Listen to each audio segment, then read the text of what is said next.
So this is it set up as it should be. The mistake I made before was I put this Sonoff between this unit and the lights. It worked, but there was a bit of flickering, and then eventually all of the LEDs in this unit and the unit over there went, so I had to go out and buy new ones. The wife was not very happy. So I'm just going to pop this down a second. No, I'm not. Let's see if I can put it on one-handed. No, I won't be able to do that. I'm just putting that down a second. Put the cover back on.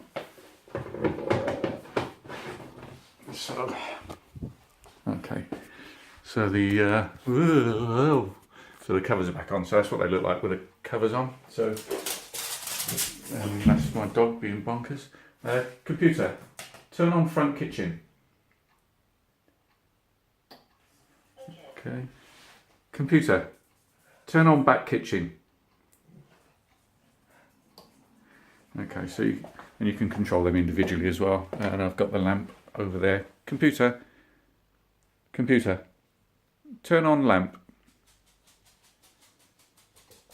Okay. Yeah, and they work like that. So, so you can. I've set these in a unit as well together, so you can turn them on and off as just the kitchen, or you can control them individually. So, computer, turn off kitchen. And there you go. All right. I hope you enjoy that. I hope that's useful for you.